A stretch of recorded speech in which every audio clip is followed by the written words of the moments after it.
नमस्कार आप सभी को। मैं सुमित वर्मा आज के इस सेशन में आप सभी का स्वागत करता हूं। अगर आप भी इस माइंडसेट के साथ तैयारी कर रहे हैं कि सर डीआई कुछ भी नहीं है, डीआई तो क्वांट का पार्ट है, वो मैं एग्जाम में देख लूंगा, तो आप बहुत बड़ी गलती कर रहे हैं। आपकी जानकारी के लिए मैं बता दूं कि डीआई एक सेपरेट सेट ऑफ स्किल है। राइट, डीआई एक आर्ट है जिसको आपको धीरे धीरे डेवलप करना होता है अपने अंदर। तो आज की पूरी चर्चा हम डीआई पर ही करेंगे। राइट, डीआई क्या है, थोड़ी बहुत थ्योरी की बात करेंगे और उसके बाद प्रैक्टिकल एग्जांपल्स के साथ मैं अपने पॉइंट्स को प्रूव करूंगा। तो बहुत मजा आने वाला है पूरे सेशन में, आप एंड तक बने रहिएगा, आपको काफी कुछ यहां पर सीखने को मिलेगा। तो सबसे पहले हम बेसिक डेफिनेशन से शुरू करते हैं। What is data interpretation? Data interpretation आखिर है क्या? चलते फिरते आपसे कोई पूछ ले कि डीआई क्या है, तो क्या आप डिफाइन कर सकते हो? चलिए डिफाइन करते हैं। देखो, कोई भी जो डेटा होता है, data is a set of information we can say, है ना। Data is organized in a number of ways so that larger volume of data can be presented in more compact and precise form. किसी भी data को अगर आप represent करना चाहते हो तो आपको एटलीस्ट ऐसे फॉर्म में रिप्रेजेंट करना पड़ेगा जिसको लोग एटलीस्ट जिसमें इंटरेस्ट तो ले पाए, उसको समझ पाए। राइट, तो उसको एक कॉम्पैक्ट और प्रिसाइज फॉर्म में आपको रिप्रेजेंट करना पड़ेगा। Data thus presented has to be deciphered correctly by the user of the data, है ना।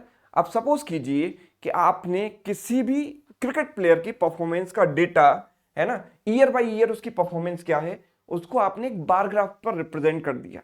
राइट, अब लोगों ने देखा, अब जो लोग उसको देख रहे हैं, जो यूजर है, उसको उसे डिक्रिप्ट करना भी आना चाहिए, है ना, उसको समझना आना चाहिए। एंड वो समझने की जो कला है उसी को हम बोलते हैं data interpretation. This process of deciphering the data from its compactly represented form is called data interpretation. Data pie chart के फॉर्म में, बार ग्राफ के फॉर्म में, लाइन ग्राफ के फॉर्म में, फनल चार्ट के फॉर्म में, किसी फॉर्म में हो सकता है।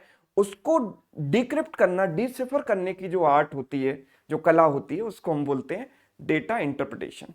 ठीक है, अब हम बात करते हैं किस किस फॉर्म में डेटा रिप्रेजेंट किया जा सकता है ना। टेबल के फॉर्म में रिप्रेजेंट किया जा सकता है, bar graph, line graph, pie chart, 2D graph, 3D graph, Venn diagram, geometrical diagram, spurt chart, funnel chart, candle stick, radar, triangular केसलेट और न जाने कितने स्कैटर्ड ग्राफ, बहुत सारी चीजें हैं। राइट, तो बहुत तरीके से डेटा रिप्रेजेंट किया जा सकता है। अब आप कहोगे कि सर ये जो है, ये सब इतने सारे ग्राफ क्यों बना दिए, है ना, सिंपल टेबल में क्यों नहीं रिप्रेजेंट करते थे डेटा को, अननेसेसरी चीजों को कॉम्प्लिकेटेड क्यों बना रहे हैं।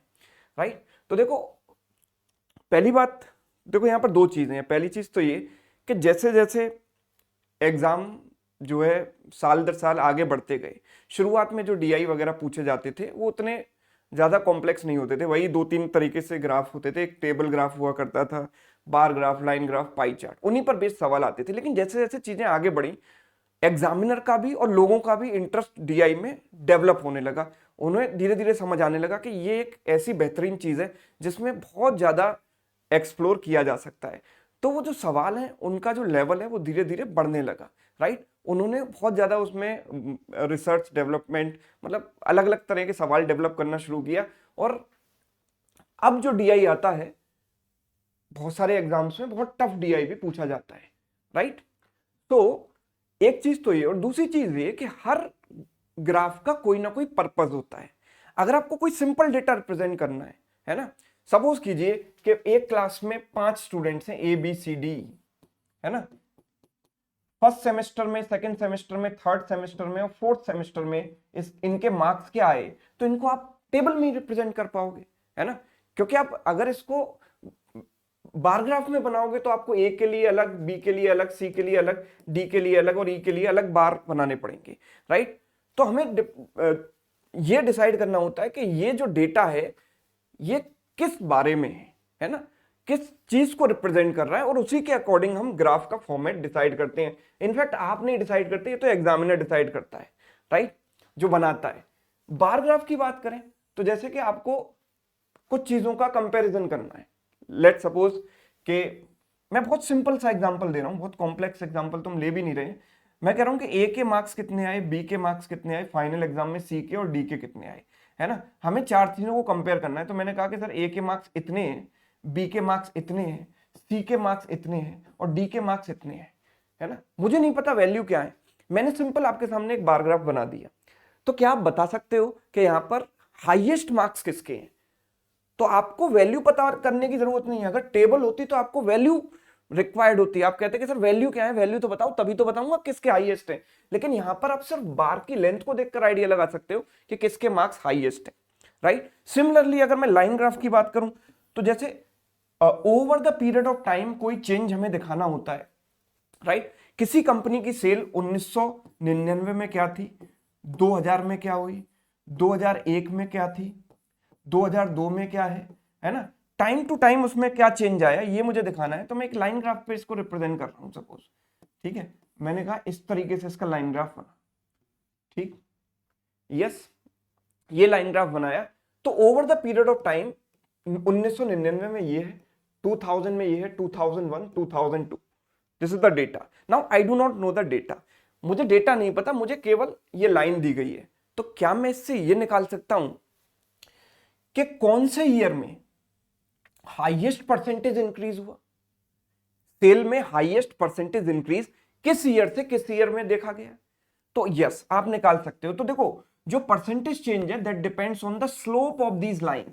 अभी स्लोप मतलब इंक्लिनेशन विद एक्स एक्सिस। अगर मैं ये एंगल देखता हूं, ये एंगल देखता हूं, यहां तो डिक्रीज है तो इसको देखने की जरूरत ही नहीं है, तो मैं ये देख पा रहा हूं कि ये इन दोनों में बड़ा एंगल कौन सा है, ये वाला। तो हाईएस्ट इंक्रीज कहां हुआ, 2000 से 2001। ये मैं बिना डेटा देखे बता सकता हूं, जस्ट लाइन के स्लोप्स को देखकर। हर ग्राफ की कुछ खास बात होती है ना। तो जब आप इंडिविजुअली सिस्टमेटिक तरीके से स्टडी करते हो तो सारी चीजें आप सीखते हो, है ना। बार ग्राफ की क्लास में बार ग्राफ के बारे में सब कुछ सीखोगे। बार ग्राफ में भी कई तरह के बार ग्राफ्स होते हैं, स्टैक्ड बार ग्राफ भी होता है, अलग अलग तरीके के होते हैं। लाइन ग्राफ में आप लाइन ग्राफ की प्रॉपर्टी सीखते हो। सिमिलरली अगर आप किसी भी चीज का डिस्ट्रीब्यूशन दिखाना चाहते हो तो आप उसको किस में रिप्रेजेंट करोगे, पाई चार्ट में। जैसे कि एक पर्सन ने 100 रुपए कमाए या तो वो 1000 रुपए कमाए, है ना। अब उसने कहां कहां खर्चा किया, उसने कुछ खर्चा रेंट में किया होगा, है ना, कुछ खर्चा उसने इलेक्ट्रिसिटी बिल पे करने में किया होगा, कुछ खर्चा उसने पार्टीज में किया होगा, राइट, कुछ खर्चा उसने क्लोथ्स में किया होगा, और कुछ उसने बचाया भी होगा। Saving is also a part of income, है ना। तो इसका डिस्ट्रीब्यूशन आपको देखना है तो आप पाई चार्ट में देखोगे। और जब पाई चार्ट की बात होती है तो एंगल के फॉर्म में भी डिस्ट्रीब्यूट हम कर सकते हैं यहाँ पर, और परसेंटेज वैल्यूज भी बता सकते हैं, राइट। तो पाई चार्ट का एक अलग मोटिव है। तो सब चीजों के मोटिव अलग अलग हैं, डिपेंड्स ऑन कि आप क्या रिप्रेजेंट करना चाहते हो, उसके अकॉर्डिंग आप ग्राफ डिसाइड करते हो, राइट। तो पाई चार्ट इसी तरीके से अलग अलग, जैसे आपको दो तरह के लोग हैं, कुछ चाय पीते हैं, कुछ कॉफी पीते हैं, कुछ ऐसे भी हो सकते हैं जो चाय और कॉफी दोनों पीते हैं। तो आप उसको इस टाइप के डेटा को किस ग्राफ में रिप्रेजेंट करोगे, वेन डायग्राम में। वेन डायग्राम हमेशा यूज होता है जब कॉमन प्रॉपर्टी फॉलो कर रहे होते हैं दो तरह के लोग। तो जैसे कुछ लोगों को टी पसंद है, कुछ लोगों को कॉफी पसंद है, 20 लोग ऐसे हैं जिनको सिर्फ चाय पसंद है, 30 लोग ऐसे हैं जिनको सिर्फ कॉफी पसंद है, 10 लोग ऐसे हैं जिनको चाय और कॉफी दोनों पसंद है, राइट। तो कॉमन चीजें जब इंटरसेक्शन दिखाना है किसी चीज का तो हम वेन डायग्राम का इस्तेमाल करते हैं। जब इंफॉर्मेशन एक पैराग्राफ की फॉर्म में आपको दे दी जाए, ना कोई टेबल दी गई ना कोई ग्राफ दिया गया, सिर्फ पैराग्राफ दे दिया गया, अब आपसे कह दिया गया आप खुद डिसाइड करो कि आप इसमें टेबल बनाओगे, वेन डायग्राम बनाओगे, आप उसको खुद सोचना होता है आपको, तो वो केसलेट डीआई होता है, राइट। तो सारी चीजों का एक ना एक पर्पस होता है, ठीक है। So this is the various formats to represent data. Now अब हम बात करते हैं कि डीआई जब आप क्वेश्चन सॉल्व करते हो तो उसके लिए प्री रिक्विजिट क्या है, आपको क्या चीजें आनी चाहिए पहले से। तो सबसे पहली चीज है कि you should have exceptional command on these topics, ratio, percentage, average, weighted average etcetera, है ना। इन चारों पर तो आपकी एकदम परफेक्ट कमांड होनी चाहिए, बेसिक रिक्वायरमेंट है ये। मैं तो अभी high level DI, logical DI की बात ही नहीं कर रहा हूं, मैं तो सिंपल टाइप के डीआई, मॉडरेट लेवल के डीआई की बात कर रहा हूं। अगर वो भी आप करना चाहते हो ना तो इन टॉपिक्स पर बहुत अच्छा कमांड आपका होना चाहिए। दूसरी चीज, कैलकुलेशन स्पीड आपकी बहुत अच्छी होनी चाहिए। आपको फिंगर टिप्स पर मल्टीप्लिकेशन, स्क्वायर निकालना या फिर एडिशन, एवरेज निकालना, बहुत सारी चीजें, ये इनकी कैलकुलेशन टेक्निक्स आपको आनी चाहिए। तीसरी चीज, decent preparation of all arithmetic topics. जैसे मैंने आपको बताया कि टाइम के साथ धीरे धीरे, मतलब जैसे जैसे एग्जाम आगे बढ़ते गए, साल दर साल बीतते गए, डीआई पर बहुत ज्यादा एक्सपेरिमेंट करना शुरू किया एग्जामिनर्स ने। तो अब धीरे धीरे क्या हुआ कि एरिथमेटिक के टॉपिक्स पर बेस्ड भी डीआई पूछे जाने लगे, क्योंकि वहां पर एक तीर से दो शिकार होने लगे। हुआ क्या कि उन्होंने सोचा कि सर एक डीआई का सेट में दे रहा हूं, यहां पर मैं उसकी डीआई स्किल तो चेक कर ही लूंगा, और साथ के साथ अगर एरिथमेटिक के टॉपिक पर मैंने सवाल बना दिया तो एरिथमेटिक के टॉपिक की जो नॉलेज है उस बच्चे की वो भी मैं टेस्ट कर लूंगा, है ना। तो एरिथमेटिक टॉपिक्स पर भी आपकी कमांड होनी चाहिए, बिकॉज डीआई जो है डायरेक्टली किसी टॉपिक से भी आ सकता है, बोट एंड स्ट्रीम से आ सकता है, मिक्सचर से आ सकता है, टाइम एंड वर्क से आ सकता है। तो इन सारे टॉपिक्स पर आपकी कमांड होनी चाहिए। ऑब्जर्वेशन स्किल्स आपकी बहुत अच्छी होनी चाहिए, राइट। मतलब ऑब्जर्वेशन का मतलब है कि डेटा को देखते ही आप समझ जाओ कि मुझे इसमें करना क्या है।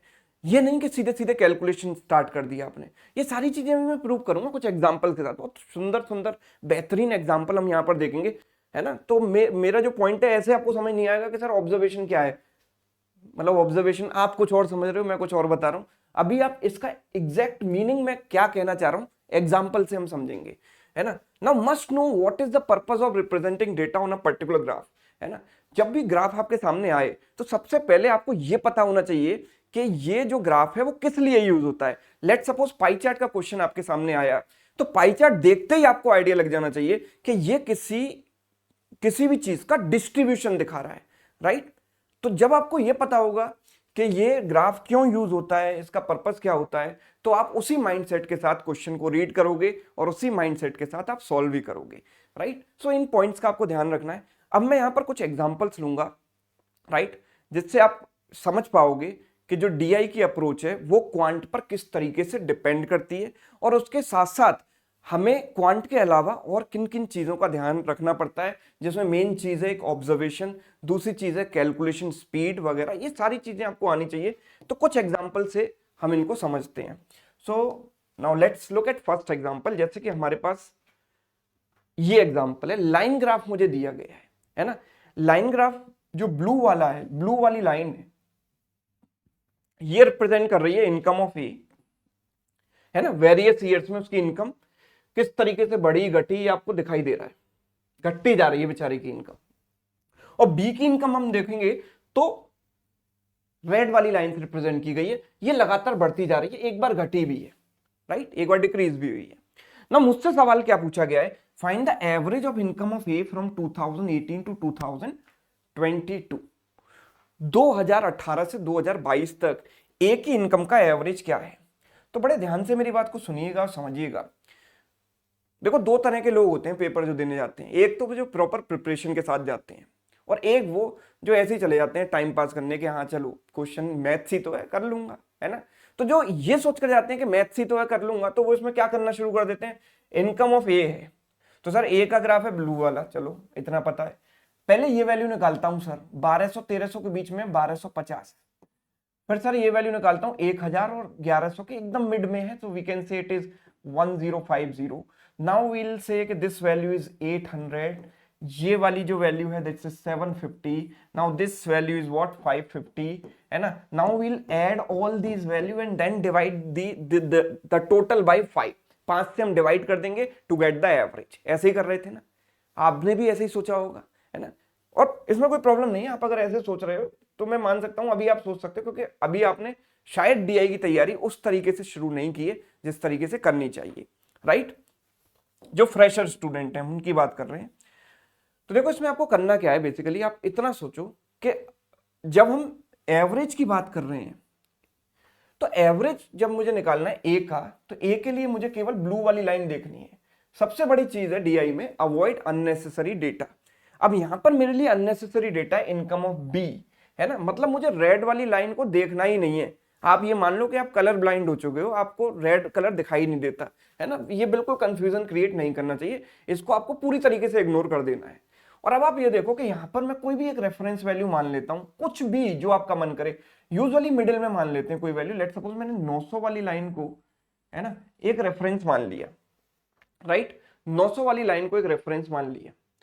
तो मैंने कहा कि अगर ये सारी value 900 900 900 900 900, if every value is equal to 900, average has to be equal to 900. So in that case average is equal to 900 when everything is equal to 900.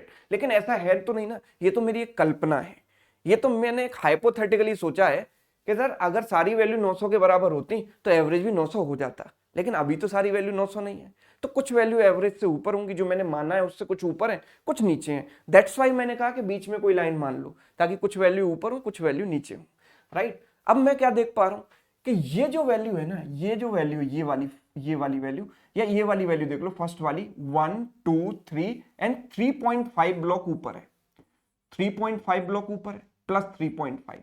ये जो वैल्यू है वो 1 प्लस हाफ यानी 1.5 ब्लॉक ऊपर है, राइट। ये जो value है वो 1 ब्लॉक नीचे है, ये वैल्यू इससे 1.5 यानी 1.5 ब्लॉक नीचे है, ये वैल्यू 1 2 3 3.5 3.5 ब्लॉक नीचे है। Now if you carefully look at these values, you can see कि 3.5 से माइनस 3.5 कट गया, 1.5 से माइनस 1.5 कट गया, the only thing remaining is 1 block, minus का 1 ब्लॉक, और एक ब्लॉक की वैल्यू क्या है आपको क्लियर दिखाई दे रहा है, 100 100 100 100 के गैप में है। मतलब ये जो एवरेज होगा, मतलब जो टोटल होगा वो ये जो है टोटल से 100 नीचे है, मतलब एवरेज क्या होगा -100। एंड बिकॉज ये टोटल जो है 100 आया है, हमें एवरेज निकालना है, तो हमें क्या करना है 1 2 3 4 5 ईयर से डिवाइड बाई 5, 5 से इसको डिवाइड कर दो, तो मेरे पास जो एवरेज आएगा, जो मैंने 900 रेफरेंस मान रखा था उससे 20 कम यानी 880, राइट। थोड़ा बहुत आपको कम भी समझ आ रहा है तो चलेगा, मैं ये मान के चल सकता हूं, लेकिन हाँ अगर आपने अरिथमेटिक की तैयारी ढंग से कर रखी है तो आपको ये चीजें समझ में आनी चाहिए। कैलकुलेशन आपने पढ़ी हुई है तो ये आपको समझ में आना चाहिए, बिकॉज कैलकुलेशन में एक मेथड होता है, method of deviation. When the values are close we use method of deviation.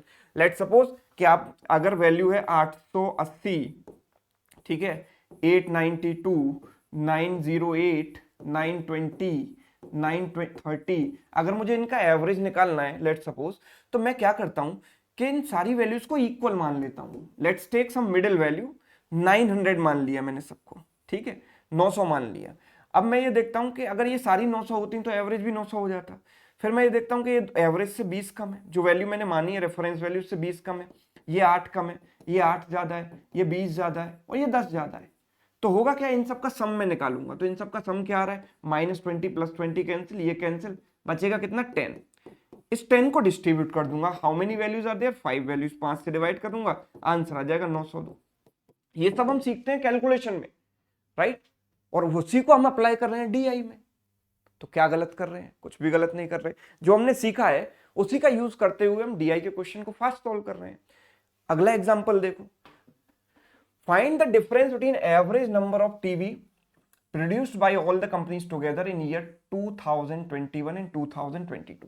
ये टीवीज का डेटा मुझे दिया गया कि कितनी टीवी सेल की गई डिफरेंट कंपनीज द्वारा, ABCDEF are the name of companies and years 2020 to 2023, these are the years, right. और इनमें कितनी कितनी टीवी सेट्स इन्होंने बेचे हैं कंपनीज ने, ये दिया गया है। मुझे पूछा है कि 2021 2021 एंड 2022 में जो एवरेज है उनका डिफरेंस मुझे बताना है। अब यूजुअली फिर वही दो टाइप के बच्चे होते हैं, एक तो तैयारी करके गए हैं और दूसरे वैसे गए हैं टाइम पास के लिए कि हाँ डीआई तो है। मतलब शुरुआत में जब भी आप पहले 1-2 एग्जाम देते होगे ना, तो ऐसे ही होता होगा, बिना प्रिपरेशन के पहले एग्जाम देकर देखता हूं, है ना, तब आप क्या अप्रोच लगाते होगे, ऐसे ही करते होगे, देखो सर पहले इनको जोड़ूंगा, मैं ऐड करता हूं, 7 + 1 8 + 6 14 + 1 15 + 8 23 + 2 25, कैरी हो गया 2, 9 + 2 11, 11 + 2 13, 13 + 1 14, 18 20 21, कैरी हो गया 2, एंड ये ऐड करोगे, है ना, फिर ये ऐड करोगे, फिर इनका एवरेज निकालोगे, how many values are there, 6 से डिवाइड करोगे और फिर डिफरेंस निकालोगे, है ना, ठीक। और पहली बार में फिर आप कहोगे मैंने तो बिना तैयारी किए पेपर दिया था इसलिए सिलेक्शन नहीं हुआ, है ना। और वो सही बात भी है, क्योंकि आपने तैयारी नहीं की इसलिए सिलेक्शन नहीं हुआ, क्योंकि तैयारी के प्रोसेस में आप क्या सीखते, आप सीखते कि ऐसे मेथड्स को क्यों अवॉइड करना चाहिए, क्योंकि इसमें देखो कितना ज्यादा टाइम लग रहा है। मैं बताता हूं कि इसको जल्दी कैसे करेंगे। There's one concept, average of, we can say difference of average is equal to average of differences, ठीक है। अब आप कहोगे सर ये क्या चीज बता रहे हो आप, तो मैं आपको सिंपल बताता हूं। लेट सपोज ये टेबल को भूल जाओ, सपोज टेबल में 2 ही वैल्यूज हैं A B और दूसरे ईयर में वैल्यूज हैं C D। मुझे इन दोनों का एवरेज और इन दोनों के एवरेज में अंतर बताना है, डिफरेंस बताना है। तो आइडियली मुझे क्या करना है, इसका एवरेज निकालना है a plus B by two, इसका average c plus d by two, and I need to find out the difference between these two values.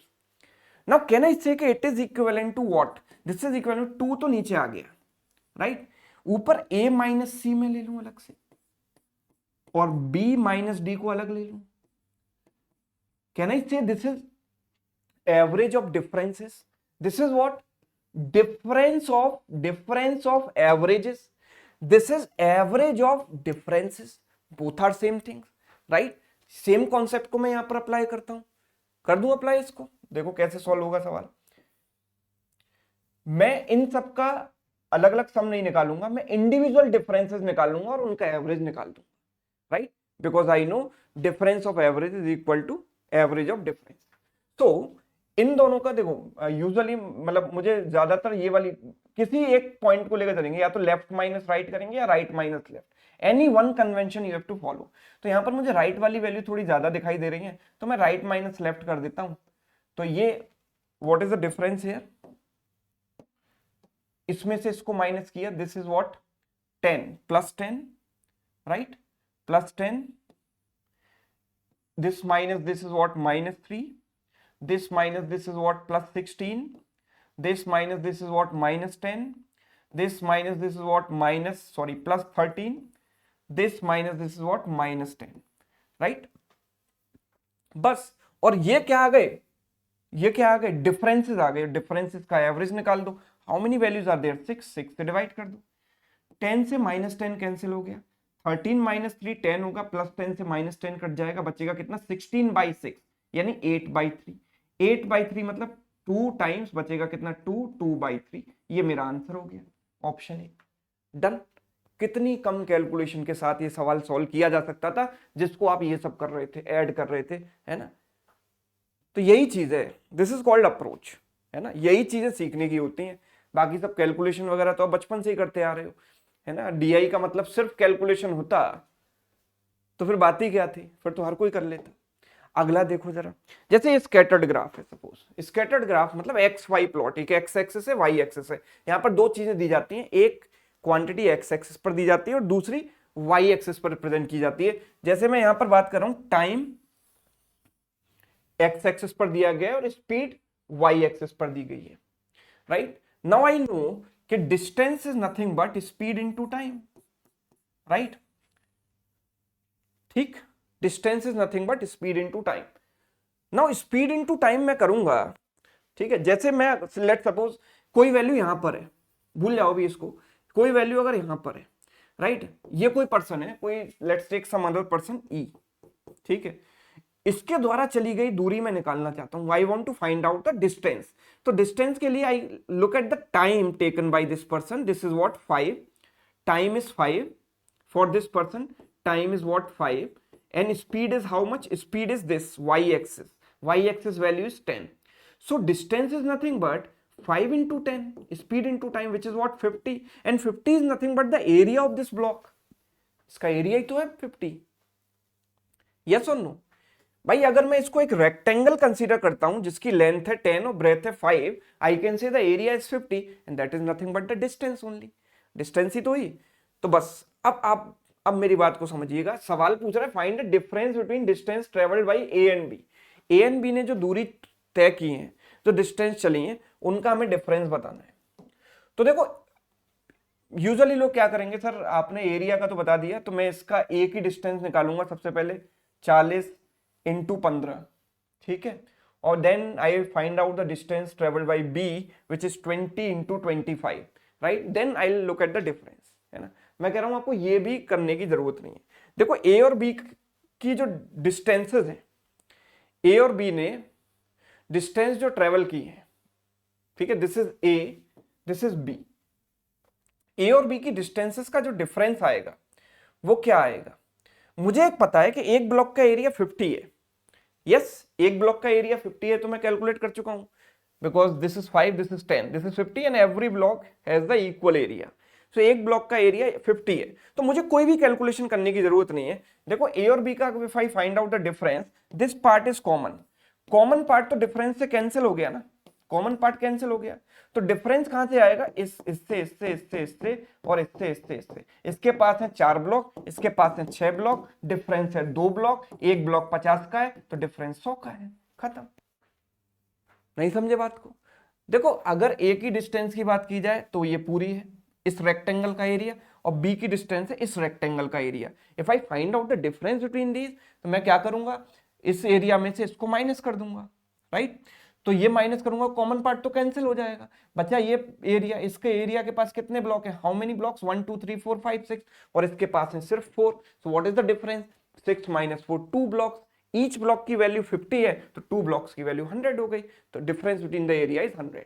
This is observation, आपने सिर्फ ऑब्जर्व किया, आंसर कर दिया, है ना, आपको कुछ भी लिखने की जरूरत नहीं है। एक और एग्जांपल देखो, बहुत शानदार सा एग्जांपल मैं बता रहा हूं पाई चार्ट पर। Distribution of sales by various companies A B C D E, A B C D की सेल्स कितनी कितनी हुई है, उनका डिस्ट्रीब्यूशन एंगल के फॉर्म में दिया गया, और एंगल की वैल्यू भी हल्की फुल्की नहीं है, काफी डिफिकल्ट वैल्यूज हैं, पॉइंट में वैल्यू दी गई है, राइट। और आपसे पूछा गया है कि what is the average sales of company C D taken together. Sir सवाल तो एक लाइन का है, लेकिन ये तो बहुत खतरनाक सवाल है, इतनी कैलकुलेशन कैसे करेंगे। तो देखो इसके लिए आप पहले ये करोगे, सर डिग्री को मैं कन्वर्ट करूंगा। देखो डिग्री कैसे निकालते हैं, जैसे आप परसेंटेज वैल्यू निकालते हो, x% ऑफ टोटल, है ना, x% आउट ऑफ टोटल आप कैसे करते हो, x/100 इंटू टोटल, राइट। अब अगर मुझे x डिग्री निकालना है आउट ऑफ टोटल, टोटल अगर मेरे पास t है उसमें से x डिग्री की करस्पॉन्डिंग वैल्यू निकालनी है, तो मैं क्या करूंगा, x upon, because percentage is always out of 100, degree is always out of 360। Degree calculate किया जाता है हमेशा 360 में से, तो यहां पर डिवाइड करेंगे 360 में से और टोटल से मल्टीप्लाई करेंगे। सर ये तो ठीक है, ये तो मैं समझ गया, लेकिन इस चीज को मैं जल्दी कैसे करूंगा, सी के लिए, डी के लिए और ई के लिए। सर पहले तो एक काम देखो, सी की वैल्यू है ये, डी की वैल्यू है ये और ई की वैल्यू है ये। First thing you need to know is कि इंडिविजुअल वैल्यूज कैलकुलेट करने की जरूरत नहीं है, राइट, क्योंकि सबके लिए बेस तो सेम है ना, सबके लिए बेस क्या है, ये टोटल। सो अगर आप, जैसे मैं आपसे ये कहूं कि सर 50% निकालो 260 का, 25% निकालो 260 का, और 10% निकालो 260 का, और इन तीनों का सम मुझे बताओ, तो आप क्या करोगे, क्या इंडिविजुअल वैल्यूज निकालोगे, इसको अलग इसको अलग इसको अलग कैलकुलेट करोगे, या सिंपल इनको ऐड कर दोगे, 85% एक बार में कैलकुलेट कर लोगे 260 का, एक साथ कैलकुलेट करेंगे ना, केवल एक कैलकुलेशन करनी है, यहां पर 3 अलग अलग करनी पड़ती है। सो दैट्स वाई हम यहां पर क्या करेंगे, पहले ये वाली वैल्यू निकालेंगे, मतलब इन तीनों को ऐड करेंगे, ये वाली वैल्यू निकाल लेंगे, और फिर उसको एक्चुअल वैल्यू जो भी डिग्री वैल्यू आएगी ऊपर divide by 360 into total, total है 25750। अब ये तो चलो ये भी कर लेंगे, लेकिन ये भी टफ है सर ये भी टफ है। तो देखो कैसे इसको करें, आसान तरीका। पाई चार्ट मैंने वही बताया ना कि सबसे पहले you should know the purpose of drawing that graph, आपके पास पर्पस क्लियर होना चाहिए। पाई चार्ट क्या शो करता है, पाई चार्ट शो करता है डिस्ट्रीब्यूशन ऑफ थिंग्स, और जहां पर बात डिस्ट्रीब्यूशन की आती है वहां पर मैटर करता है उन लोगों का रेशियो। यस, हम इन क्वांटिटीज को अगर कंपेयर कर रहे हैं तो इनका रेशियो हमें पता होना चाहिए ना। यूजुअली पाई चार्ट में जो वैल्यू दी जाती है वो 9 या 18 के मल्टीपल में दी जाती है। सो लेट्स सी कि इनमें कुछ कॉमन है क्या। तो अगर मैं इनको कैंसिल करूं, देखो पॉइंट तो सब में एक डेसिमल, एक प्लेस के बाद सब में पॉइंट है, वो सब कैंसिल हो जाएगा। When I take the ratio point will get cancelled. उसके बाद में 18 से अगर इसको कैंसिल करूंगा तो 18 3 जा 54, 18 2 जा 36, 18 से गया 18 2 जा 36, 18 4 जा 72, 18 से गया 18 7 जा 126, 18 2 टाइम्स 36, 18 से गया ये 36 टाइम, और 18 से गया 36 time, right. Now further 4 is common, 4 से कैंसिल करेंगे तो 4 से जाएगा ये 8 टाइम्स, 4 से जाएगा 6 टाइम्स, 4 से जाएगा 18 टाइम्स, 4 से जाएगा 9 टाइम्स, 4 से जाएगा 9 times. So A B C D E का जो रेशियो आया मेरे पास वो क्या आया, देखो जरा ध्यान से, ए बी सी डी ई का जो रेशियो आया वो क्या आया, A is what 8 units, B is 6 units, C is 18 units, D is 9 units, E is also 9 units। अब मेरे पास रेशियो आ चुका है, मुझे इन डिग्री वैल्यू से कोई लेना देना नहीं है, राइट, कोई मतलब नहीं है, मैं सिर्फ रेशियो की बात करूंगा। मुझे पता है कि इन 5 वैल्यूज का जो रेशियो है वो इतना है और टोटल इतना है। सिंपल क्वांट क्वेश्चन बन गया मेरे पास अभी। अब आप ये देखो कि मुझे इन सबका जो टोटल है वो कितना है, 9 9 18 18 36 36 plus 14 50 unit, 50 units is the total which is equivalent to how much, 25750। 50 units की वैल्यू इतनी है तो 5 यूनिट्स की वैल्यू इतनी हो गई। 1 unit is equivalent to what, 5 से कैंसिल किया, 5 times, this is 1 unit. Now what the question is asking, average of CDE, तो what is the average, 18 plus 18 is what, 36, 36 by 3 will be the average, that means 12 units। ये 12 units average हो गया, तो 12 units की value कितनी हो जाएगी, 515 into 12, right, 12 into 5 60, 12 into 1 12 और 6 18, कैरी हो गया 61, 6180 मेरा आंसर आ गया, बहुत ही कम कैलकुलेशन के साथ, है ना। And this is not about one question only. आप कहोगे सर केवल एक क्वेश्चन के लिए आपने रेशियो क्यों निकाला, भाई एक DI सेट पर सिर्फ एक सवाल नहीं होता, कम से कम 4 से 5 सवाल होते हैं, राइट। एक बार आपने रेशियो निकाला तो आपके लिए 4 से 5 सवाल करना आसान हो जाएगा, नॉट ओनली वन क्वेश्चन। सिर्फ एक क्वेश्चन में आप समय नहीं बचा रहे हो, 4 से 5 सवाल में समय बचा रहे हो, तो आप देखो कि it is worth finding out this ratio. अब एक सवाल और देखो, डबल पाई चार्ट की एक टेक्निक मैं आपको यहां पर सिखाना चाहता हूं। देखो कैसे हम अपने एरिथमेटिक के कॉन्सेप्ट, परसेंटेज के कॉन्सेप्ट्स को अप्लाई करते हैं DI के सवालों को आसान बनाने के लिए। सिर्फ उतनी एग्जांपल मैं आपको बता रहा हूं। Study the following graph carefully, answer the questions. Percentage distribution of total employees in different companies, है ना। Number of employees, total number of employees हमको दिए गए हैं, एंड यहां पर दिए गए नंबर ऑफ फीमेल एम्प्लॉइज, ठीक है। यहां दिए गए हमको फीमेल एम्प्लॉइज का डिस्ट्रीब्यूशन और यहां दिया गया टोटल एम्प्लॉइज का डिस्ट्रीब्यूशन, है ना। दोनों जो है वैल्यू डिग्री में है। अब हम इनको कैसे, आपसे सपोज ये कोई पूछ ले कि what is the ratio of male employees in A and male employees in B, है ना। अब आप कहोगे सर हमें तो फीमेल पता है, मेल तो पता ही नहीं है, तो मेल हम निकाल सकते हैं टोटल में से, सर फीमेल माइनस करेंगे। तो आप क्या करोगे, सर पहले ए के लिए टोटल निकालता हूं, इसमें से 90 डिग्री की वैल्यू, राइट। फिर ए के लिए फीमेल निकालता हूं, इसमें से 95 डिग्री की वैल्यू, इसमें से ये माइनस करूंगा, ये जो भी वैल्यू आएगी इसमें से ये माइनस करूंगा, I will get the number of male employees in A. Then same thing I will do for B, 54.5 degree की वैल्यू निकालोगे, कौन करता है भैया ऐसा। फिर 43 डिग्री की वैल्यू 360 में से निकालोगे, 43 अपॉन 360 मल्टीप्लाइड विद 72, ठीक है, ये सब आप करोगे और फिर उनका डिफरेंस निकालोगे, then you will get the number of male employees in B, then you will find out the ratio, right. और ऐसा सिर्फ एक सवाल नहीं होगा, ऐसे 4-5 सवाल होंगे एक DI सेट में, तो सबके लिए आपको अलग अलग कैलकुलेशन करनी पड़ेगी, ये तो बहुत ज्यादा कैलकुलेटिव हो जाएगा। तो हमें देखो इसमें क्या करना चाहिए, जब भी डबल पाई चार्ट आता है हमें दोनों पाई चार्ट्स का जो टोटल है उसमें रिलेशन देखना है। Let's look at the relation here, 144 और 72 में what is the relation, 144 and 72 का जो रेशियो है that is 2:1। I can simply say कि this value is double of that value, right? अगर दोनों पाई चार्ट का टोटल सेम हो जाए तो मेरे लिए टोटल मैटर ही नहीं करेगा, मुझे सिर्फ रेशियो निकालना है। टोटल में सेम कैसे बना सकता हूं, 7200 और इसको अगर मैं 7200 बना लेता हूं तो काम चलेगा। इसको मैंने मान लिया 7200, ठीक है, इसको मैंने 7200 मान लिया। अब सर आप कहोगे सर ऐसे कैसे मान लिया, अरे रुकिए मैं सारी वैल्यूज को एडजस्ट करूंगा इसके अकॉर्डिंग। अगर मैंने टोटल को हाफ किया तो इन वैल्यूज को मुझे डबल करना पड़ेगा। क्यों करना पड़ेगा, क्योंकि जैसे आप सपोज करो कि आप निकाल रहे हो X% of total, that is as good as अगर आपने टोटल को हाफ कर दिया तो वैल्यू को डबल करना पड़ेगा, 2x% ऑफ टोटल, तभी तो रिजल्ट सेम आएगा। 2 से 2 कैंसिल हो जाएगा, that is x into T by 100, this is also x into T by 100, 2 से 2 कैंसिल करना है मुझे। तो अगर मैंने टोटल को आधा किया है तो इन वैल्यूज को मुझे क्या करना पड़ेगा, परसेंटेज वैल्यू या डिग्री वैल्यू, उनको डबल करना पड़ेगा। तो मैंने क्या किया, इस टोटल को मैंने आधा कर दिया और वैल्यूज को एडजस्ट कर दिया, this is called value adjustment techniques, ठीक है। इन वैल्यूज को मैं डबल कर देता हूं, तो इसको डबल करूंगा तो 180 डिग्री हो जाएगा, इसका डबल किया 109 डिग्री हो गया, है ना। कैलकुलेशन फास्ट होनी चाहिए, ये नहीं कि डबल करने में ही, मल्टीप्लाई करने में ही समय लगा दिया, है ना। इसको डबल करोगे, दिस इज व्हाट 145 डिग्री, इसको डबल करोगे तो 107 डिग्री, इसको डबल करोगे 36 डिग्री, है ना, इसको डबल करोगे 143 डिग्री, राइट। अब आपसे एक सवाल क्या पूछा था मैंने, males in A and males in B. अब टोटल तो मैटर ही नहीं करता बिकॉज टोटल सेम हो गया है, अब मुझे सिर्फ रेशियो निकालना है। और एक और चीज कि 360 डिग्री किसके बराबर हो गया, दोनों ग्राफ्स के लिए जो 360 डिग्री टोटल है वो 7200 के इक्विवेलेंट है, यानी 1 degree, 1 degree is equivalent to what, 20, 1 degree is equivalent to 20. If 360 is equivalent to 7200 for both the graphs, 1 degree is equivalent to 20.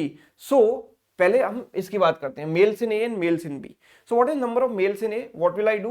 Simply 180 degree minus 95 degree, 180 minus 95, and males in B is total minus females, 109 minus 43.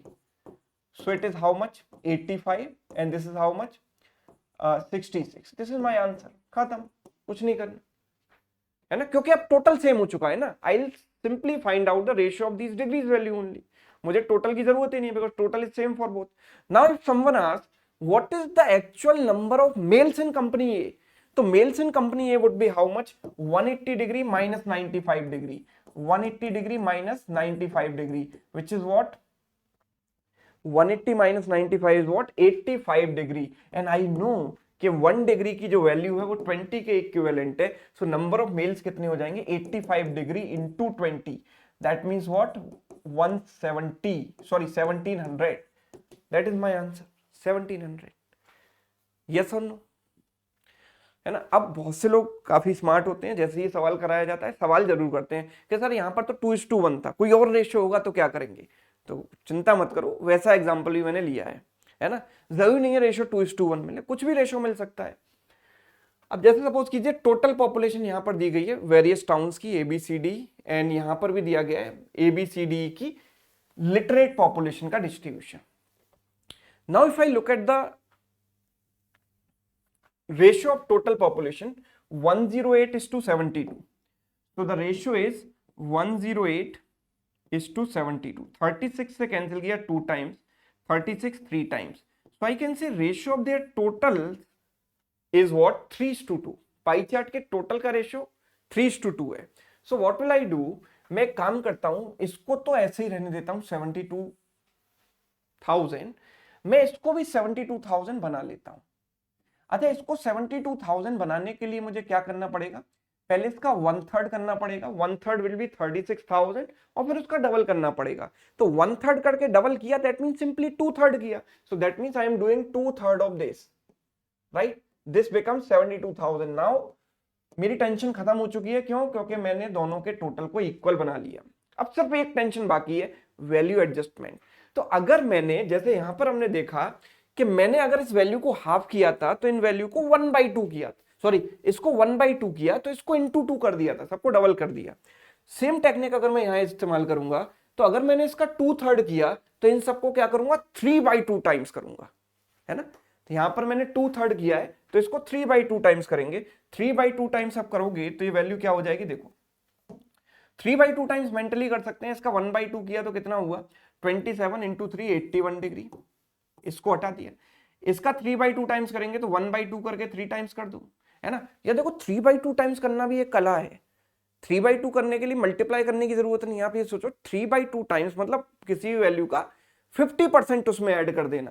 भाई 3/2 का मतलब क्या है, 3/2 मतलब 1 + 1/2, मतलब number खुद अपने आप में 100% है, उसमें अगर उसका 1/2 यानी 50% ऐड कर देते हैं, we'll get 3/2। तो बार बार मल्टीप्लाई करने की भी क्या जरूरत, सिंपल, जैसे इसका 50% है 21 इसमें ऐड कर दो 63 हो जाएगा। इसका 50% है 18 इसमें ऐड कर दो 54 हो जाएगा। इसका 50% है 33 ऐड कर दो 99 हो जाएगा। इसका हो गया 81 इसमें ऐड करोगे 243 डिग्री आ जाएगा।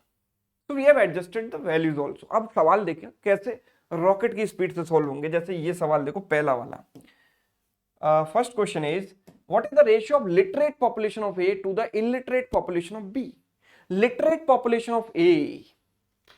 Now the question is just about ratio. I do not need total. मुझे टोटल की कोई जरूरत ही नहीं है। क्यों? क्योंकि टोटल तो मैंने सेम बना लिया दोनों का। अब काम चल जाएगा सिर्फ इन्हीं वैल्यूज से। तो लिटरेट पॉपुलेशन ऑफ ए तो डायरेक्ट मुझे पता है 71 डिग्री, दिस इज 71, है ना। इलिटरेट पॉपुलेशन ऑफ बी मैं कैसे निकालूंगा, तो टोटल पॉपुलेशन में से लिटरेट माइनस कर दूंगा बी के लिए, 63 minus 56, 63 minus 56 is what, 7 degree. मेरा आंसर आ गया 71:7, खत्म। एक स्टेप में, ना कुछ कैलकुलेट किया ना कुछ, सिंपल देखा और answer. Next, illiterate population of C is what percent of illiterate population of D? Now what is illiterate population of C? तो C के लिए illiterate population 54 minus 44 यानी कि 10 हो जाएगा, right? And it is what percent of illiterate population of D? तो D की illiterate population 99 minus 92, which is what, 7, right? Into 100. Now you know 1 by 7 is how much? 14.28. 10 by 7 is 10 times. 14.28 का 10 times कितना हो गया, 142.8%। ये मेरा answer हो गया। Next, find the average of illiterate population of BCD. अब यहां पर एक एक्चुअल वैल्यू मुझे निकालनी है। अच्छा, बीसीडी का एक साथ निकालना है तो एक ही साथ ऐड कर दूं ना इनको, या इंडिविजुअल भी कर सकते हो, क्योंकि ये डिफरेंस निकालना भी आसान है ना। तो डिफरेंस निकालना ज्यादा आसान है। ये हो गया 10 डिग्री, ठीक है, बिकॉज इलिटरेट निकालना है ना, तो टोटल में से लिटरेट को माइनस करना पड़ेगा। This is what, 7 degree, and this is how much, 54 minus 44, 10 degree, divided by what, 3, because we need average, right? So ये डिग्री वैल्यू कितनी होगी, 27, 27 by 3 is 9 डिग्री। अच्छा, 9 डिग्री में आया है अभी मेरा आंसर। मुझे तो एक्चुअल एवरेज चाहिए ना, तो एक्चुअल वैल्यू के लिए क्या करूं, देखो दोनों पाई चार्ट्स के लिए total is 72, so I can say 360 degree is equivalent to 72,000, ठीक है। तो 1 degree is equivalent to 200, 1 degree is equivalent to 200. So 9 degree is equivalent to 9 degree into 200 यानी 1800. So my answer is what, 1800 for this. Yes. And fourth one in the same way you can try. ठीक है, एक तरीके से आप इसको भी try कर सकते हो। अब आते हैं कि बात जब ऑब्जर्वेशन की आ जाती है, जो मेरा वो फाइनल वाला पॉइंट है ना, ऑब्जर्वेशन आपके अंदर होनी चाहिए, तो इसको भी प्रूव करते हैं जरा। ऑब्जर्वेशन किस तरह की ऑब्जर्वेशन, देखो जैसे ये सवाल है, थोड़ा समझिएगा सवाल। Bar graph below shows the percentage of labours, adult male laborers, adult female laborers out of the total labor working in firm X, ठीक है, out of the total labors working in firm X in 5 different years. Read the data carefully and answer the questions. Total labor is nothing but sum of male labor, female labor and child labor. Now the data given to you is the data about adult labor and female labor का percentage, ठीक है। और सवाल हमसे क्या पूछा है, देखो this is the question. If the ratio of adult male labours working in 2011 to 2012 is 5:4 and total laborers working in these 2 years is 2200, find the total child laborers working in these 2 years, ठीक है। चलिए अब मैं इसकी बात करता हूं। देखो 2011 में, 2011 में मेल लेबर्स का जो परसेंट है that is 50%, adult female labors is what, 30%, right?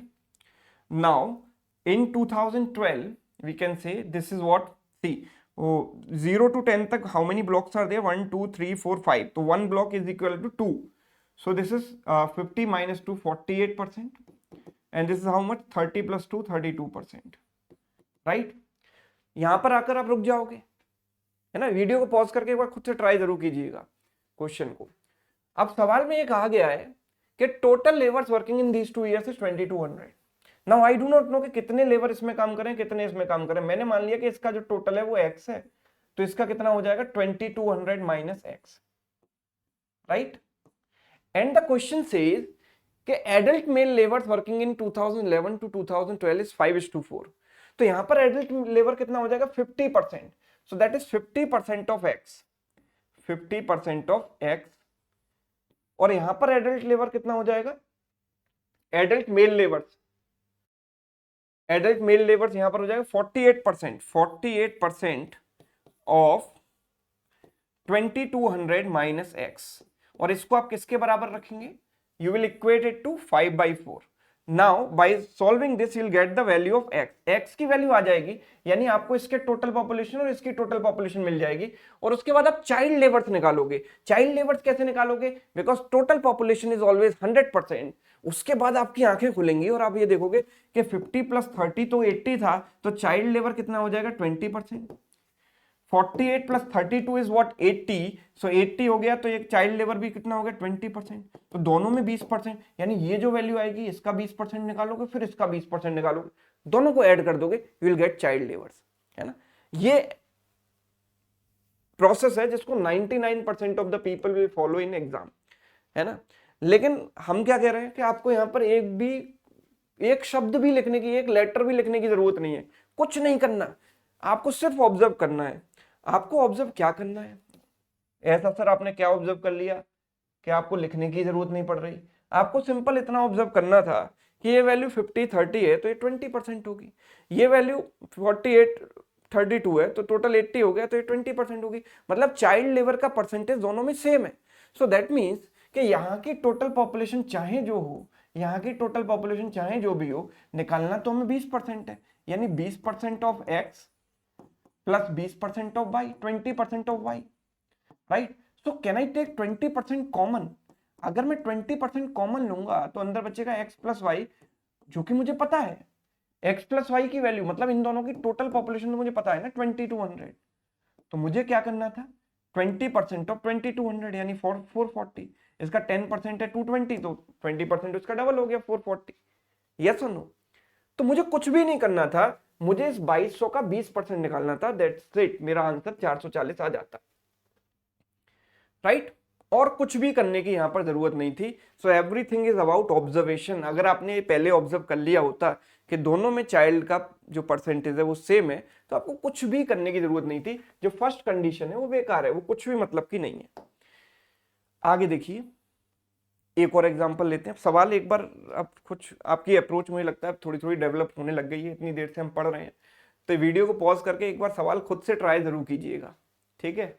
ये सवाल देखो, टोटल पॉपुलेशन हमें दी गई है, 5 सिटीज हैं A B C D, I have 5 cities A B C D, इनकी टोटल पॉपुलेशन है दिस, ये जो भी है 288 फॉलोड बाई 40, और हर एक सिटी में मुझे परसेंटेज ऑफ मेल्स दिया गया है, right. Now what is the overall percentage of males in all the villages taken together, सारे विलेजेस में मिलाकर टोटल परसेंटेज ऑफ मेल्स कितना है। तो हम इसमें हम क्या करेंगे सर, तो एक काम करेंगे सर, यही करेंगे कि इसमें ये वैल्यू कैलकुलेट करेंगे, इसमें से 54 बाई 360 इंटू 288,0000, फिर ये निकालेंगे, फिर ये, फिर ये, फिर ये, फिर इनके इतने इतने परसेंट निकालेंगे, जो कि अपने आप में बहुत कॉम्प्लिकेटेड वैल्यूज है, 56.5%, इतना इतना परसेंट, है ना।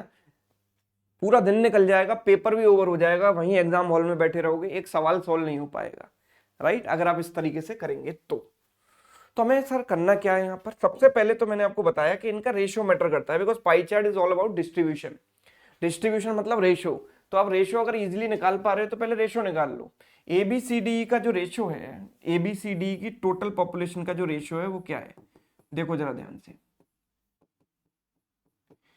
सो A is what 54 degree, B is 72, 90, 36 and 108। तो 18 इज कॉमन, 18 से अगर मैंने कैंसिल किया तो 18 3 times, 18 4 times, 18 5 times, 18 2 times, 18 6 times, right. तो रेशियो आ गया आसानी से। इसके बाद अब परसेंटेज देखो, इनमें मेल का जो परसेंटेज है वो 56.5%,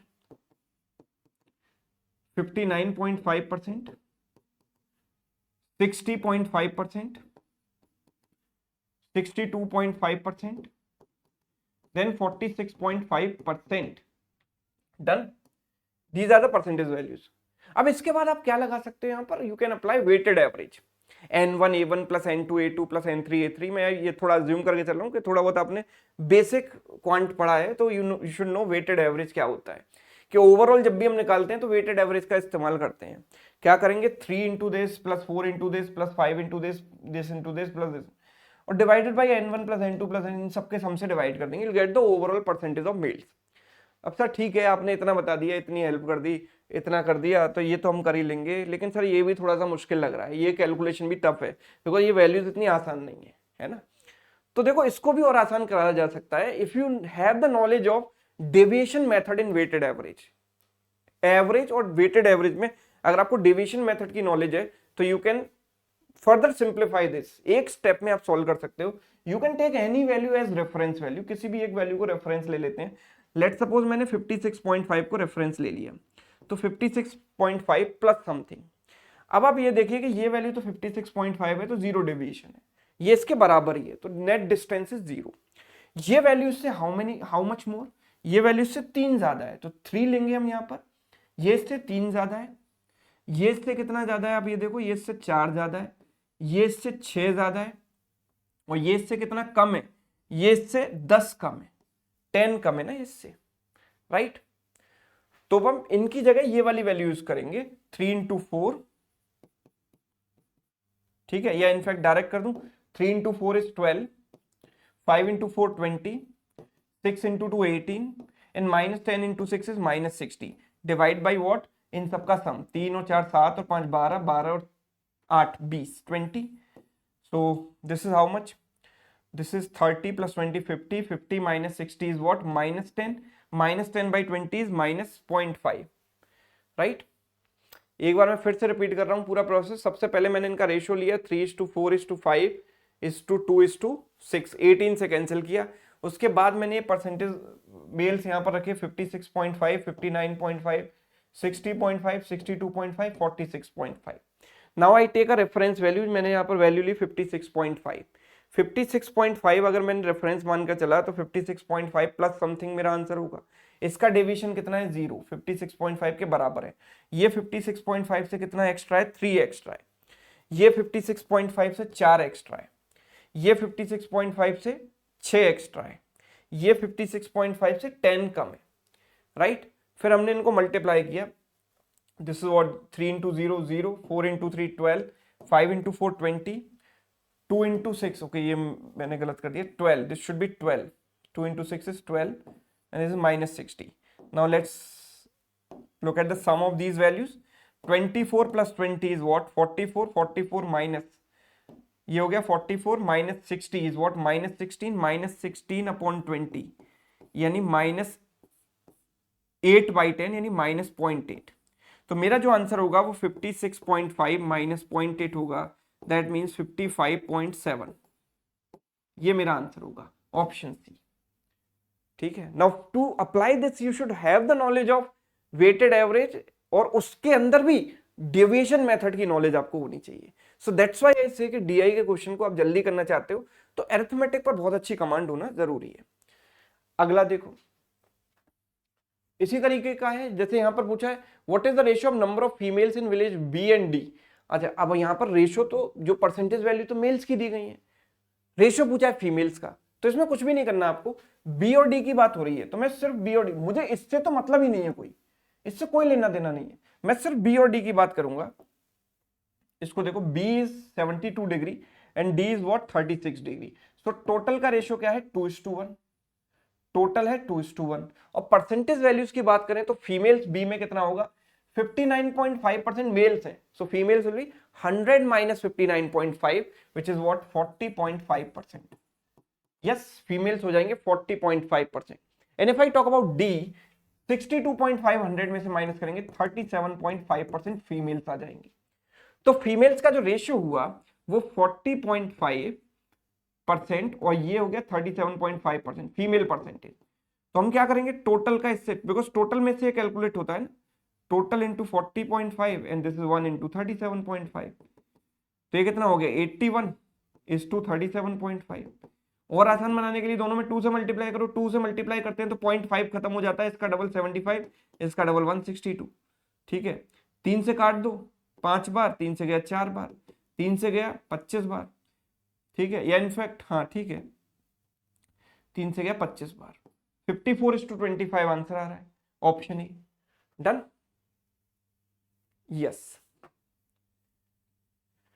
नेक्स्ट देखिए, अच्छा अब देखो, फिर से मैं बात कर रहा हूं वही ऑब्जर्वेशन स्किल्स आपकी कैसे काम आती हैं। ऑब्जर्वेशन स्किल्स, केवल ऑब्जर्वेशन से काम नहीं चलेगा, उसके अलावा आपको कैलकुलेशन और वो percentage ratio and average topics पर कमांड होना ही बहुत जरूरी है ना, तभी ऑब्जर्वेशन लगा पाओगे ना। बिना टॉपिक आए ऑब्जर्वेशन से क्या फायदा, नॉलेज तो है ही नहीं। In which company in which year company A showed highest percentage growth in the sale with respect to previous year. Company A B C D की सेल दी गई है, डिफरेंट डिफरेंट ईयर्स का मुझे डेटा दिया गया है। कंपनी ए के लिए परसेंटेज ग्रोथ कहां पर हाईएस्ट हुई है? तो देखो एक नॉर्मल जो ट्रेडिशनल अप्रोच है वो ये है कि सर यहां पर पहले मैं डिफरेंस निकालता हूं, ठीक है। 80 ये कितना हो गया? 500 का डिफरेंस है सर, ठीक है। पहले इन दोनों में ग्रोथ देखता हूं, इन दोनों की ग्रोथ कितनी है। अच्छा देखो 4980 और 5480 होता तो 500 का डिफरेंस होता, लेकिन 80 से एक कम है, 10 कम है, ठीक है। तो 490 का डिफरेंस है, राइट। 490 का डिफरेंस है। What is the difference here? This is 200 की ग्रोथ है, राइट। और यहां कितने की ग्रोथ है? इसमें 30 जोड़ेंगे तो 6000 आ जाएगा, फिर 120 प्लस 30 150 की ग्रोथ है, 150, राइट। अगर आपसे पूछा जाता कि ग्रोथ किस ईयर में हाईएस्ट हुई है, तो मैं ये कहता कि ग्रोथ हाईएस्ट मुझे यहां पर दिखाई दे रही है 2018 में, ठीक है, with respect to previous year. तो 2018 मेरा आंसर होता। लेकिन यह परसेंटेज ग्रोथ पूछिए, परसेंटेज ग्रोथ हमेशा निकाली जाती है इनिशियल वैल्यू पर। तो जैसे 500 है, 500 इसका कितना परसेंट है मुझे ये चाहिए। तो 500 आउट ऑफ 4480, या ऐसे लिखा रहने दो, है ना। ये इसका कितना परसेंट है ये निकालोगे, फिर ये इसका कितना परसेंट है ये निकालोगे, ये इसका कितना परसेंट है ये निकालोगे, फिर ये इसका कितना परसेंट है ये निकालोगे, और ये निकालते निकालते ही पेपर का समय निकल जाएगा, है ना। ये सब कुछ नहीं करना, आपको क्या करना है देखो, ऑब्जर्व कीजिए कि ये जो वैल्यू है ना लगभग इसके 10% के आसपास है, बिकॉज इसका 10% is 448, 10% is 448 and this value is more than 10% because 448 से बड़ी है ना, so I can say कि this value is greater than 10%, right. ये जो भी आप कैलकुलेशन करोगे उसके बाद चाहे जो वैल्यू आए 10% से तो बड़ा ही आएगा आंसर। अब 10% को मैंने रेफरेंस मान लिया और उसके अगेंस्ट में सबको कैलकुलेट एक बार कंपेयर करूंगा, तो मैं देखता हूं कि 490 इसका 10% है 498, तो 490 तो 498 से कम है, so this is less than 10%। इसका 10% 547 है, ये तो सिर्फ 200 है, सो आई कैन से 200 है, कुछ और आएगा यहां पर, एक सेकेंड, ये आएगा 500 ना, 500 आएगा, चलो 500 भी आ जाए तो भी ये 10% से कम है ना, 10% से कम है। ये अगर हम इसको देखें तो यहां पर देखो ये 150, इसका 10% तो 597, 150 तो उससे काफी ज्यादा कम, तो सारी वैल्यू 10% से कम है, सिर्फ ये वैल्यू 10% से ज्यादा है। तो बिना एक्चुअल परसेंटेज वैल्यूज को कैलकुलेट किए मैं ये अंदाजा लगा सकता हूं कि हाईएस्ट इंक्रीज तो यहीं पर होगा। So answer is what 2018। Clear है? With respect to previous year 2018 में हाईएस्ट परसेंटेज चेंज हुआ। और एग्जांपल देखो, अब आपकी जब अप्रोच डेवलप हो रही है धीरे धीरे, तो एक बार वीडियो को पॉज करके खुद से ट्राई कीजिए इसको, राइट। उम्मीद करता हूं आपने ट्राई किया होगा। अब देखते हैं इसको सॉल्व करते हैं। Number of toys manufactured and percentage of defective toys, हर एक ईयर में कितने कितने टॉयज मैन्युफैक्चर किए गए और उनमें कितने परसेंट डिफेक्टिव हैं, ये डेटा मुझे दिया गया है। Find total number of defective products produced by the company from 2016 to 2021, है ना। चलो तो देखो अगेन सेम थिंग, ये बहुत ही प्यारा सवाल है और मतलब एक अलग लेवल की सोच आपको यहां पर चाहिए अगर आप इसको जल्दी करना चाहते हो। तो डेटा में एक्चुअल में जहां पर जो ऑब्जर्वेशन की जरूरत है वो इस सवाल में है, ध्यान से समझिएगा, बहुत इंपॉर्टेंट कॉन्सेप्ट है, ध्यान से समझो। मैं अगर इन तीन वैल्यूज की आसपास बात करूं तो ये 25% के आसपास है, बाकी तो दूर है। इन तीन वैल्यूज को अगर मैं ऑब्जर्व करता हूं तो all these three values are close to 25%। अगर ये इन तीन की बात बाद में करेंगे, पहले इन पर फोकस करें। अगर ये तीनों 25-25-25% होती तो मैं क्या करता, एक साथ इनको ऐड करता, 25% निकाल देता, यस। लेकिन तीनों 25 नहीं है, फिलहाल मैं मान लेता हूं कि 25% है, वही डेविएशन वाला कॉन्सेप्ट कि सबको इक्वल इक्वल मान लो, बाद में जो ऊपर नीचे हो उसको एडजस्ट करेंगे। तो सबको मैंने 25 माना, तो इन तीनों को आप ऐड करोगे, कैसे ऐड करोगे, 500 इसको ट्रांसफर कर दिया, 500 जब ट्रांसफर किया तो दिस बिकम्स 18,000, 18,000, 18,000, तो total is what 54,000, total is 54,000। And 54,000 में से आप निकालेंगे कितना परसेंट, 25%, 25%, यानी इसका 1/4, right, 1/4। So what is 1/4 of this number? इसका हाफ है 27,000 और 27,000 का हाफ है 13,500, 13,500, राइट। ये हो गया इसका 1/4, ठीक है। अच्छा, अभी मैंने क्या किया था, इन तीनों को 25 25 25 मान लिया था, लेकिन क्या ये 25 थी, क्या ये 25% थी? नहीं। तो जो ऊपर नीचे हुआ है, मेरे से जो पाप हुए हैं, उनको मुझे उनकी सजा तो भुगतनी पड़ेगी ना। अब उनको थोड़ा सा सही करना पड़ेगा। क्या करूंगा अब मैं, देखो 25% से वैल्यू कितनी कम है, 2.5% कम है। ये वैल्यू 25 के बराबर है तो जीरो का डेविएशन, ये वैल्यू 25 से 2% ज्यादा है, तो 2.5% मुझे घटाना पड़ेगा। किसका? पहली वैल्यू का। What is 2.5% of this? So 10% of this number is 1800, 2.5 is 1/4 of 10, सो 1800 का 1/4 कर दो। 10% का 1/4 होगा 2.5%, तो 1800 का 1/4 कितना हो गया? हाफ का हाफ। 1800 का हाफ 900, 900 का हाफ 450, सो आई कैन से 450 मुझे करना पड़ेगा माइनस, एंड दिस, इसमें कोई चेंज नहीं करना बिकॉज ये 25 ही था, 25 ही माना है मैंने। इसमें 2% ऐड करना पड़ेगा। What is 2% of this? 1% is 175, 2% is double of that 350, सो मुझे क्या करना पड़ेगा? 350 प्लस करना पड़ेगा। So that means net deviation is what? -100। वो -100 में यहां एडजस्ट कर दूंगा, तो -100 एडजस्ट किया तो मेरा आंसर इसमें क्या हो गया? 13,400 हो गया कि नहीं हो गया? 13,000। पहले तीन तो ऐसे कैलकुलेट हो गए चुटकियों में। आप इंडिविजुअल कैलकुलेशन के बारे में सोचिएगा, 18,000 का इतना परसेंट निकालना, फिर इसका इतना, फिर इसका इतना परसेंट, तीनों को ऐड करना पड़ता। कहाँ ये काम बहुत आसानी से हो गया, राइट। अब बात आती है कि इनको कैसे डील करें, बिकॉज मुझे तो 2016 से 2021 तक पूरा पूछा है ना, तो मुझे इन तीनों को भी करना है। अब इन तीनों में बहुत खास बात आप ऑब्जर्व कीजिए कि these values are very close, they are close to what? 20%। हम कह सकते हैं ना 20% के क्लोज है। और इनफैक्ट मैं और थोड़ा सा दिमाग लगाऊं ना, मैं मतलब जो अप्रोच यहाँ 25 लेकर किया, यहाँ पे मैं 20 भी लेकर कर सकता हूँ। तीनों को 20 20 20 मान लूं, है ना, इन तीनों को ऐड कर दूं और फिर 0.5% इसका माइनस कर दूं, इसका 0.5% प्लस कर दूं, राइट। मतलब मैं क्या कहना चाह रहा हूं कि इन तीनों को 20 मान लूं, 20% 20%, ठीक है। तीनों को 20 माना तो इन तीनों, देखो इसमें से 600 इसको ट्रांसफर किया तो 16,000 16,000 16,000 कितना हो जाएगा? 48,000, राइट। और फिर उसका आप 20% निकालोगे तो 4800 का डबल 9600, तो ये आ गया 20%। नाउ ये 20% से 0.5% कम है, तो इसका 0.5% कितना होगा? इसका 1% है 166, तो 0.5% उसका हाफ हो गया 83, वो मुझे माइनस करना पड़ेगा।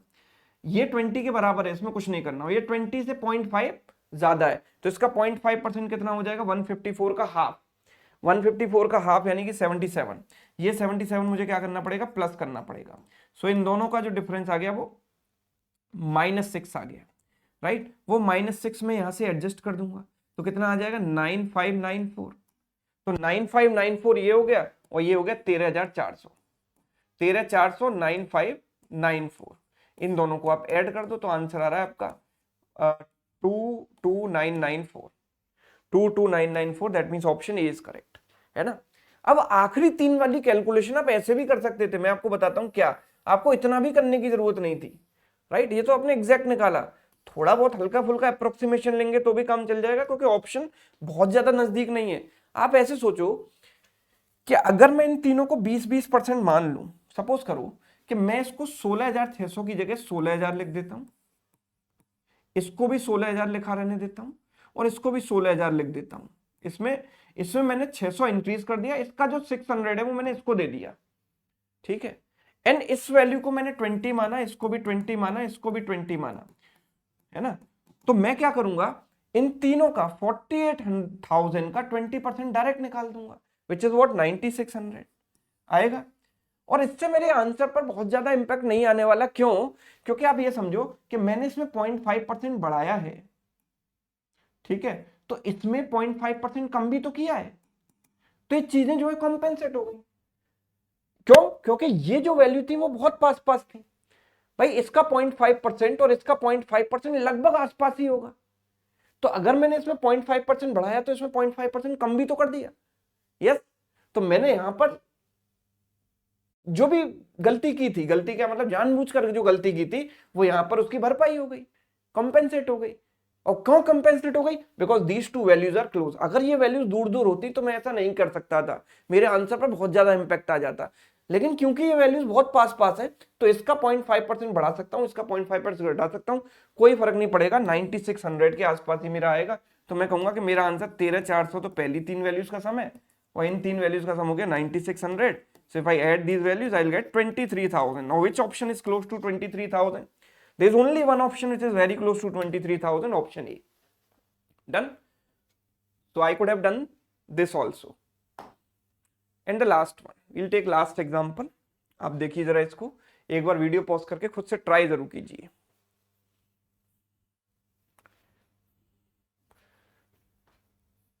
So this is the distribution of total population. We do not know total कितना है, सबकी पॉपुलेशन कुल मिलाकर कितनी है। This is town A, town B, C, D, E, है ना। एंड सब में परसेंटेज ऑफ मेल्स दिया गया है, राइट। अभी आपने कहा था सर ऐसा सवाल तो अभी आपने कराया था, बिल्कुल कराया था, लेकिन वहां पर जो रेशियो बड़ा आसान था। आपने देखा ना, ये वाला क्वेश्चन अभी कराया था हमने, ये यहां पर जो है इनका जो रेशियो बन रहा था वो काफी आसान था, 3, 3, 4, 5, 2, 6, है ना। और ये परसेंटेज वैल्यू मुझे दी गई थी। ऑल्दो सेम टेक्निक आप यहां पर भी लगा सकते हो, लेकिन ये इतनी कन्वीनियंट नहीं रहेगी। क्यों? क्योंकि यहां पर ये जो वैल्यू है, ये फ्रैक्शन में दी गई है, तो वेटेड एवरेज लगाना थोड़ा सा मुश्किल हो जाएगा। So will apply some other approach here. यहां पर देखो ए बी सी डी में परसेंटेज ऑफ मेल्स दिया गया है, and the question says if the number of males in all the cities put together is 8800, find the total population in all the cities put together.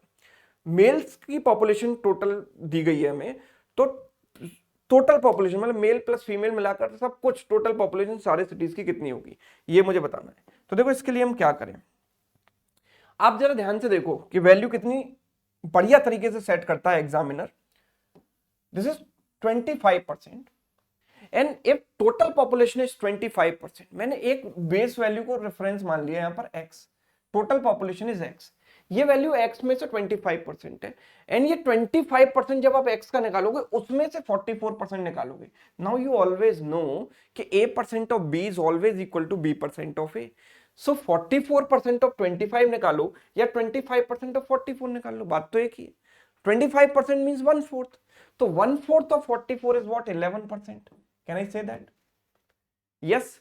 तो अगर ये एक ही population में से 44% है तो टोटल में से कितना होगी? 11%, बिकॉज एक ही जो पॉपुलेशन है वो टोटल की 1/4 है, तो टोटल में इसका कंट्रीब्यूशन भी 1/4 हो जाएगा, राइट? बात समझ पा रहे हो? बात गहराई वाली है, थोड़ा सोचोगे तो समझ आएगी। दिस इज 20% ऑफ 55%, तो 20% means 1/5 of this number is 11%। 37.5 means what? 3/8. 3/8 of 16 is how much? 3/8 of 16 is what? 6. So this is 6%. Now what is 45 5/11? You know 9 1/11% means what? 1/11. So 45 5/11 means what? Exact 5 times of this. ये इसका 5 गुना है, तो 5/11. तो 5/11 of this number, इसका 5/11 कितना होगा? तो इसका 1/11 हो गया 2. 1/11 कितना हो गया? 2. So 5/11, 5 into 2, 10%. And this is what? 600 by 17%, यानी 6/17. 6/17 of what? 17. 6/17 of 17 means 6%.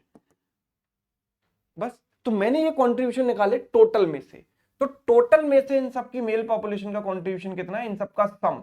तो what is the sum? 22 plus 12 is how much? 34. 34 plus 10% यानी 44%, यानी मेल पॉपुलेशन जो है वो टोटल पॉपुलेशन का 44% है, और 44% of total population is male population which is what? 8800. So 1% is equivalent to 200. So 100% is equivalent to what? 100 से इसमें मल्टीप्लाई करो, 100 से मल्टीप्लाई करोगे कितना आएगा? 20,000. Yes, this is the correct answer, right? तो भाई ये सब हमने यहाँ पर कितने सारे एग्जाम्पल सॉल्व किए हैं, काफी सारी चीजें आपको मैंने यहाँ पर समझाने की कोशिश की है। एक सेशन में, छोटे सेशन में जितनी सी ज्यादा नॉलेज मैं आपको दे सकता हूँ उतना इफेक्टिव तरीके से मैंने इसको डिजाइन किया है सेशन को, और उतनी ज्यादा नॉलेज देने की आपको कोशिश की है। ये सारी चीजें हमने यहाँ पर जो मैंने शुरुआत में बताई थी, सिर्फ इन पॉइंट्स को प्रूव करने के लिए इतने सारे एग्जाम्पल मैंने आपको यहाँ पर सॉल्व कराए। तो उम्मीद करता हूँ आपको थोड़ी थोड़ी आंखें खुली होंगी कि सर डीआई कुछ है, अलग चीज है। मतलब जो चीजें हम सीखते हैं ना अरिथमेटिक में, क्वांट में, उन सबका एप्लीकेशन है डीआई। उसके साथ साथ और भी चीजें आपको आनी चाहिए। उनका एप्लीकेशन तो आप कर ही रहे हो, उसके साथ साथ आपको ग्राफ्स की भी नॉलेज होनी चाहिए, उसके साथ साथ आपके अंदर ऑब्जर्वेशन स्किल्स भी होनी चाहिए। ये सारी चीजें होनी चाहिए, तब आप डीआई सीख सकते हो, राइट। सीख ही सकते हो और उसके साथ एग्जाम में अटेम्प्ट भी कर सकते हो बढ़िया तरीके से। तो उम्मीद करता हूँ ये सेशन आपको अच्छा लगा होगा, आपको मजा आया होगा। अगर आपको थोड़ा बहुत भी कुछ सीखने को मिला है तो कमेंट करके इस सेशन का फीडबैक जरूर दीजिएगा, जरूर बताइएगा। अगर आपको सेशन अच्छा लगा है तो वीडियो को लाइक करें और दोस्तों के साथ शेयर जरूर करें। Thank you so much.